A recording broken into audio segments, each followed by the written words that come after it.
Hey everyone, and welcome back to Hive Live. I'm Alex Nette, and today we're talking about one of the most simple and most overlooked cybersecurity issues out there, passwords. Every year, our team at Hive Systems releases our password table, and every year the results get a little scarier. So what's new in 2025? How fast can hackers really crack your password? And more importantly, how can you stay ahead of them? Let's go.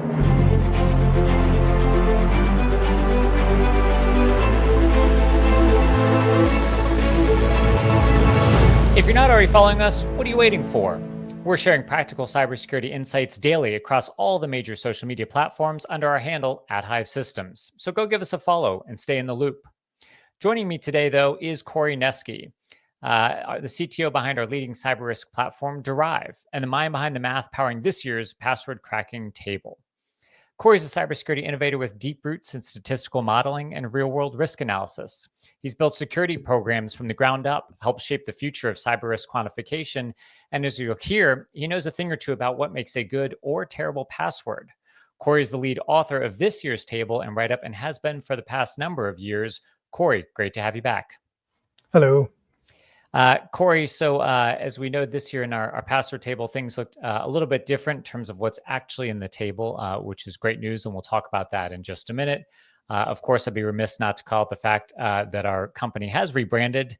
We have a new logo that's out that reflects who we are as a company, some fresh colors and a fresh website that you can kind of stick your eyes behind and hide around on here. So some of you may have noticed that change, but it's still the same company that's always been. And we're always still making cybersecurity approachable. All right, Corey, we're back at it again with the 2025 password table. What is the biggest change this year? And I'll bring it up on the screen and we can kind of move around the sides of it as we talk here. Yeah, so the biggest change this year is we stayed with bcrypt for the hash algorithm, but we moved from the default work factor of 5 to a work factor of 10. And the default in Hashcat, right? Yeah, the default in Hashcat is 5 just because people are trying to benchmark and get through showing off their GPU quickly. But if you want to make it more like real life, password, the servers that handle the password authentication, you set a work factor of 10 or thereabouts. So because that's more reflective of how the passwords you see in password breaches are, we're going to run with that for the assumption this year. Yep. And I think that's a great way for us to move through this and move this forward, but most importantly, make it reflect reality.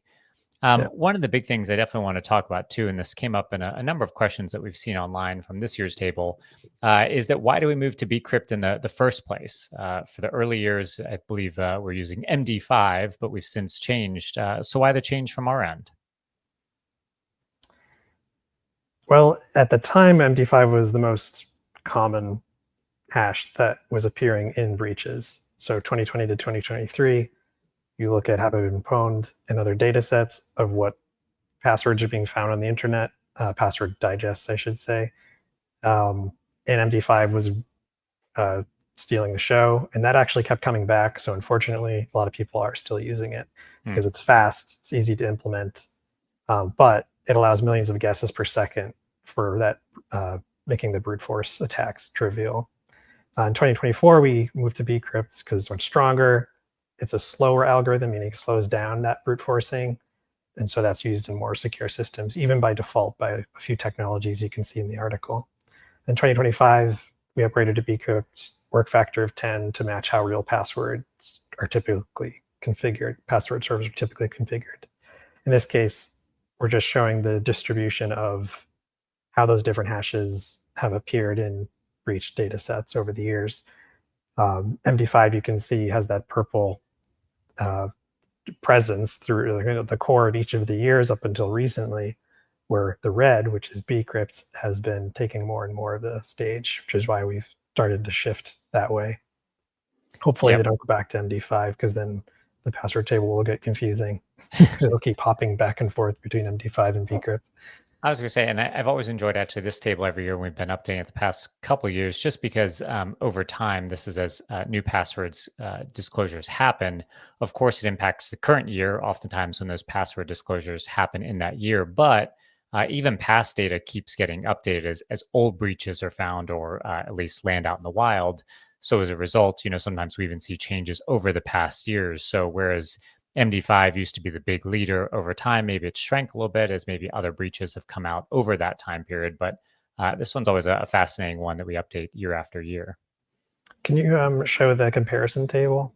I Let's say can. Hey, the look at that. short row. So Yeah. you have to go up high to still be on screen up Yes. here. I Hey, can't do it. hey. Yeah. So this one is showing the over the years, just sticking with the number of 8-character password because that was the NIST recommendation for a while.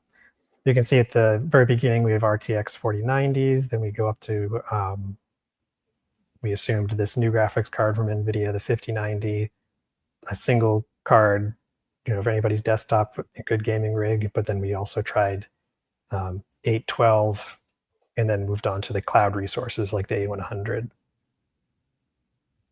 Yeah, we'll definitely talk about those big resources here in a minute.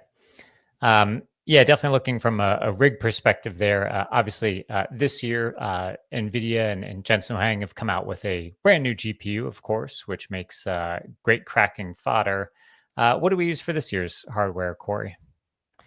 That RTX 5090, so they finally released something new, and everybody's really excited about it. So were we, so we could see the difference.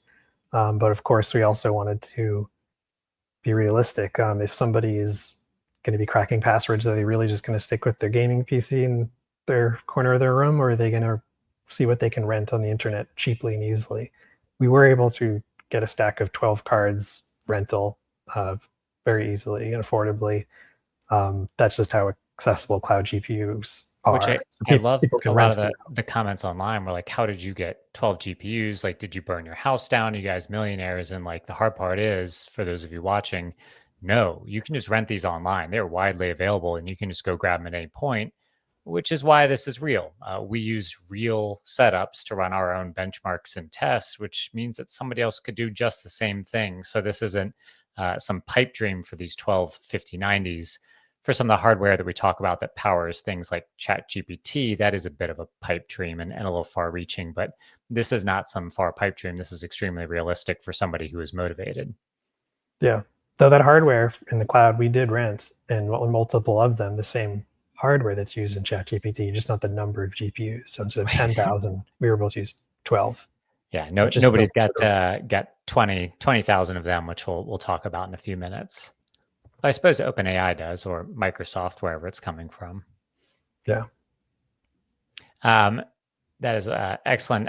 One of the things that we definitely noted for this year, though, and we talked about just a second ago, we got a lot of questions about why do the times on this year's chart look longer than last year? So even though we used faster GPUs and it should be going, the time should be dropping, what happened? And Corey, you touched on a little bit earlier there, but I wanted to address it directly.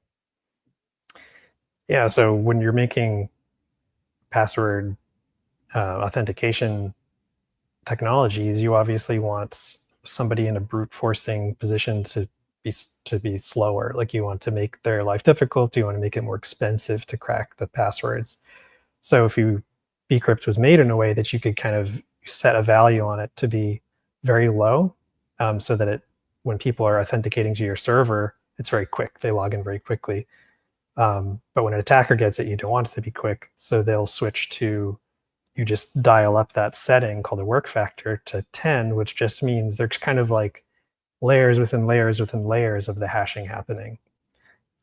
So bcrypt by design was made so that when you increased, so that as years went on and computing got better, all you'd have to do is, if you had a bcrypt set up, is you wouldn't have to update and do all kinds of crazy things. You just increase this number. So bcrypt is convenient in that way. So we increased it to 10 so that we had a more realistic situation.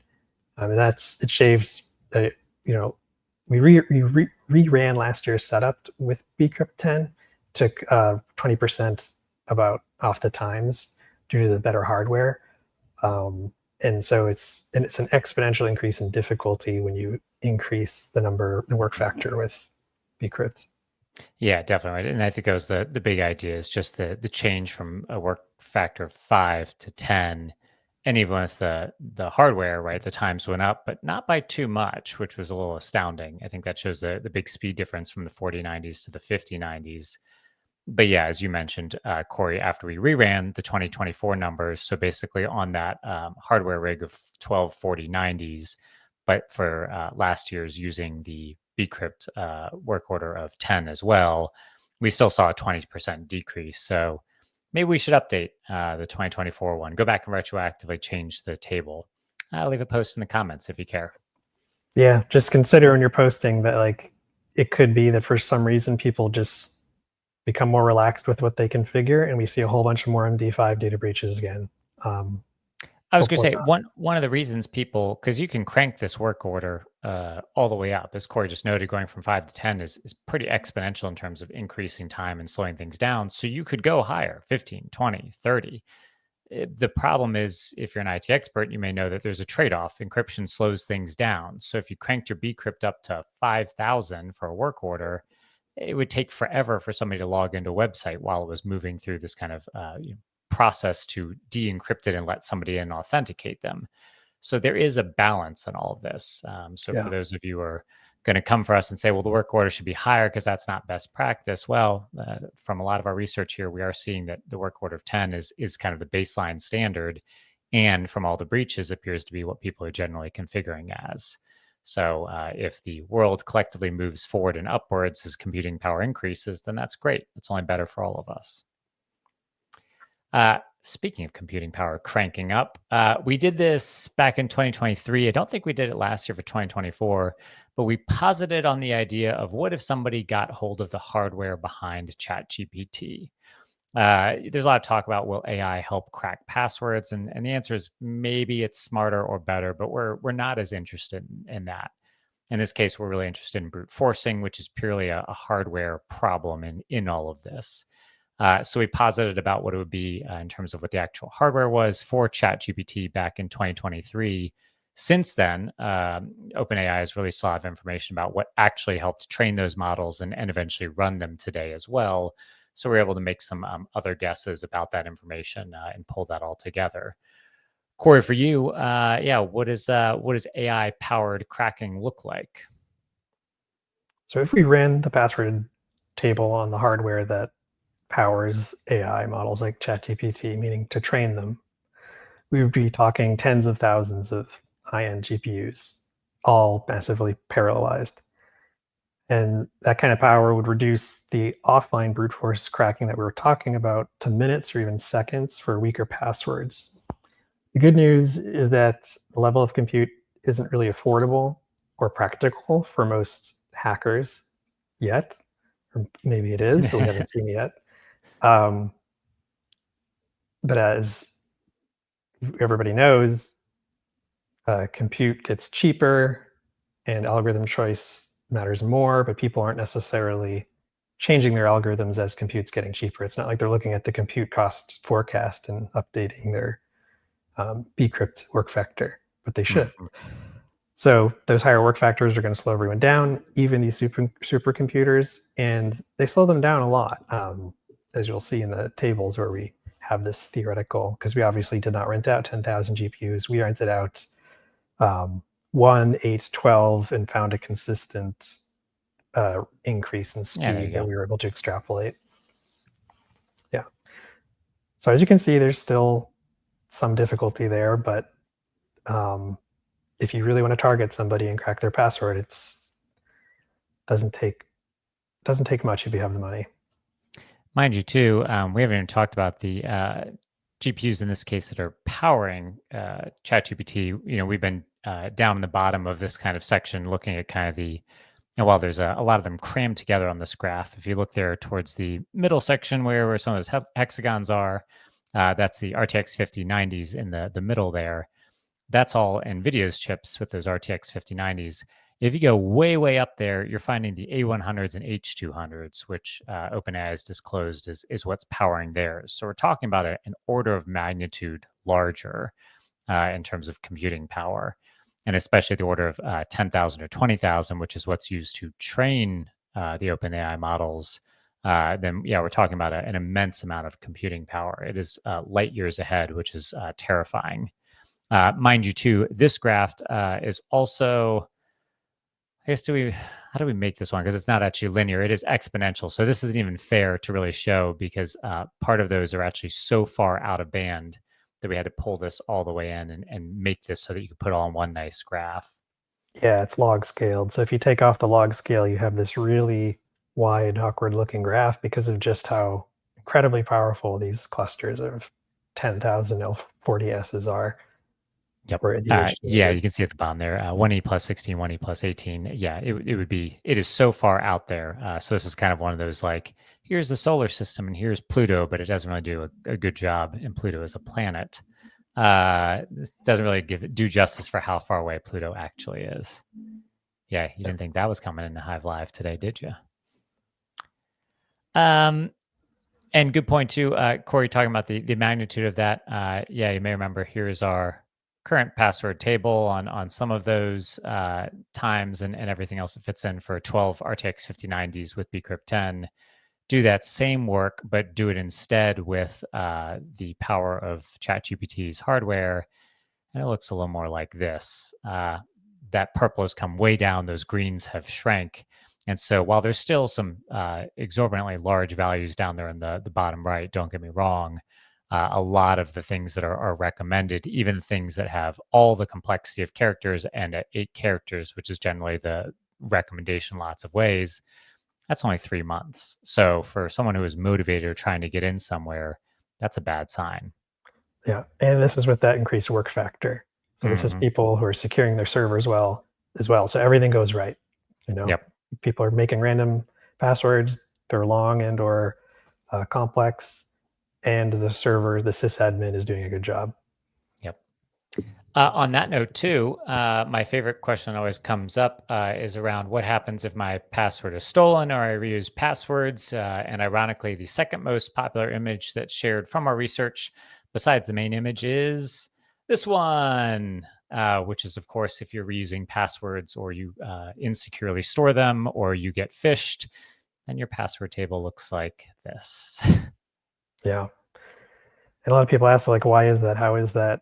The reason is that with context, it's humans are fairly predictable. If you're not being random, you know, you can even imagine, most people can imagine now just going to their chat GPT or whatever and saying, tell me about, you know, look up this person, give me the words that are most likely going to appear in their passwords. Or Mhm. if you want to be less direct, you know, what are the topics they're interested in? Give me passwords that are biased toward those topics. Maybe they Yeah. like plants, trees, Or even Star Wars. previously breached passwords. Here they all are. So maybe they're using some combination of them. Anything that a hacker can have to jumpstart the brute forcing process, which is more of an art than a science, I believe. It only helps make these times all come down. So we do always note that the times that are in our table, this is the best case scenario for you. If you have a completely unused password, totally random, never used before, this is your best case scenario. But if you reuse passwords, use kind of the same algorithm to write your passwords, like the website name is in there every time, and then you add dog 123 at the end, these times come down real quick and probably look more like this. That's right. I love that. Um, let's do some myth busting. We get a lot of questions on social media about our table every year, both comments on our website, on all the social media channels, where, as I noted, you can follow us at Hive Systems. And if you have a question about today's episode, feel free to leave it here in the comments or tag us on social media. One of the big ones that comes up is some people interpret this table and say, are we telling people that they need super complex and long passwords in this table? Is that the takeaway from all of this? Corey, what say you? No, we never said passwords must be more complex. I don't know. I guess something about the table could, people take away what they want when they look at the table. And then, if you have advice on how to prevent this perception, let us know. But the table's not trying to say make your passwords more complex. It's saying make your passwords more complex and or longer. Mhm. So you can have no complexity and do the correct horse battery staple thing from XKCD, just have a long password and you make up for the lack of complexity. But if you can't, because I don't know, as people have been using password generators, they've been finding the generated password and it says your password's too long because people have servers that have limits. So a lot of the time, that's not an option. Which is insane. Like, Yeah, let me have a long password. right. So because if you end up limited in terms of the length of the password, you have to go to complexity. In either way, you you're increasing by increasing either of those a lot or both a little, then you're improving the strength of your password. Yeah, to illustrate this point too, in particular, yeah, you could have let's find a good example. You could have one with numbers, uppercase, and lowercase letters. So just something that's totally random. And if you had 10 characters, that's 238,000 years. That's pretty good. Alternatively, though, you could have an 18 digit all numbers password, and it's effectively the same time period. So if those 18 digits have some significance to you, then potentially that might be easier to remember. But the idea here in all of this is that take a look at like a 8 character mixed use, all of the letters and everything, that's 164 years. But if I have an 18 character, all lowercase letters sentence like I like long walks on the beach in the summer, it can be just as secure. So the takeaway here in all of this is there's a risk management capability that you can find what works for you or your company. You don't have to have long passwords. They don't have to have all these complexity requirements, and they don't have to be random to be secure. Of course, we're a cybersecurity company and experts. We're going to recommend it. We recommend you get a password manager and use a password generator. But if you're going to forego that, there are some options that you have here and find what works best for you. Something else that came up, and this is getting a bit in the weeds for those of you who are experts. What about password salting? How does that fit into this? Sure. So you can imagine if you're hashing passwords in a server, just exactly what users put in, it's going to be easier to revert to kind of reverse engineer that effectively. But if you were to say, throw in some random characters like today's date, even with the password, when you hash it, the user doesn't even know about it, but your server does, you can increase the complexity and how hard it is to brute force the whole set of passwords. So that's a type of salting. Fortunately, people ask us, what about salting? Did you factor that into the table for the bcrypts and other hashing algorithms that have salting built in? That's it. We did factor in salting. So bcrypts. Another nice thing about bcrypt, on top of the other stuff I mentioned, is that it has salting built into how it is implemented. And so when Uh, you're increasing that work factor, you're not just slowing down the brute force speed, you're increasing the time to test each salted password hash. Yep. And I think being built in is a big part of that. In the past, that wasn't always the case, but bcrypt was just a better tier of salting. Speaking of, shout out to the OG, the kosher salt box from Diamond Crystal. I'm still mad at you, Diamond, for updating the way this box looks. Go back to the original. Thank you. That being said, I really want to talk about this year's password table. At this point now, it has a pretty large global audience. We've seen it picked up in numerous news stories from the BBC to PC World and everywhere in between. Universities have picked it up. It's been cited a number of times in research. We've had companies ask to use it in their presentations and share it online and write it in books and publish it. So it has this global audience at this point. It sounds like a number of people are using this password table in a number of different ways. Corey, how does that feel as the author of this to see it make such a large impact? Unexpected. It has a truly global audience, so we get mentions across all those sites, blogs, uh, and just social media from dozens of countries.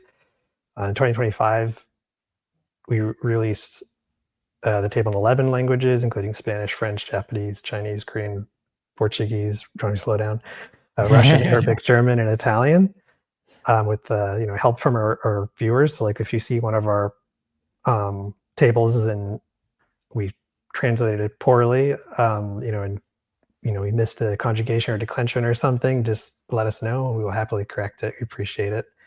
But either way, that's huge because cybersecurity isn't just a US problem. The bad passwords are a universal issue.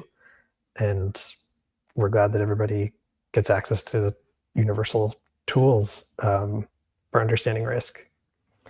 Shout out as well there too, and I'll put it up here on the video here. You can go to the blog where we wrote about this at hivesystems.com/password. Obviously, you can read up about all of this research, and best of all, you can download high-resolution versions of our table, including all those languages that Corey just mentioned. Corey, for you, what is the biggest takeaway that people should take from this year's release of the table? Well, the table in general is a visual tool. It's not gospel. It's to help start the conversation about password strength. It's to provide a reference point. At a point in time, this is the kind of the brute force capability in a best case scenario. So it helps give you a little bit of a reference point instead of it just being completely unknown and mysterious to people. And it's just part of a full cybersecurity posture. Phishing is still a big factor. Reuse of passwords, as we've said, MFA, all of that matters too. MFA, I think we underplay by accident, but that is critical regardless of what you do at the table. MFA is a very effective tool, demonstrably in industry and scientific studies. So always go for MFA if you can. There's becoming very few excuses. But if the table stops somebody from using password 123, we've done our job, and I think we've made an improvement. And we're always open to criticisms. We've implemented changes like the vcrypt change due to your advice. So everybody, please keep giving your feedback and recommendations. Yeah, please do.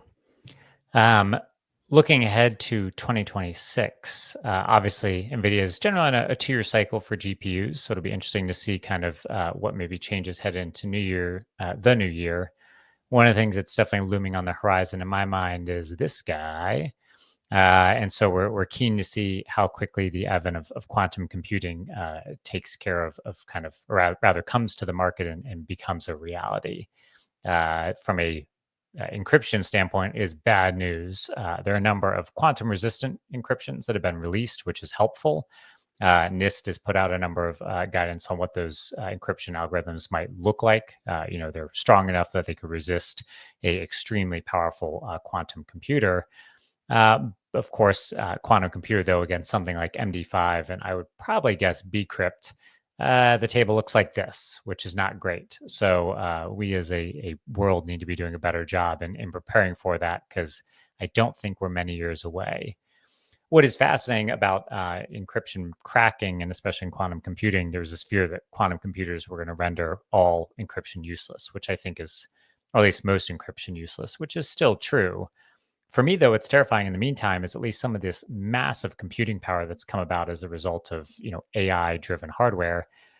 That is still incredibly powerful.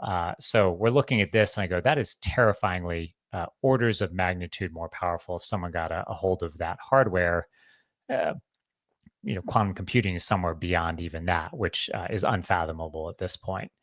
I say that now, but I look forward to, our 2026 episode or 2027 episode, Corey, about this, where we go, oh God, it's here and everything is terrible. And what are we going to do now? Yeah, because everything we've been talking about, it all is based on this kind of this reality where this is our hardware and this is how fast we can compute and kind of the fastest rate that we can increase that.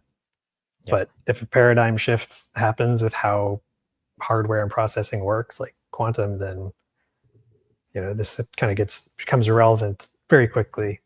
So and we are looking at that and looking at you can rent quantum processing resources on Amazon already.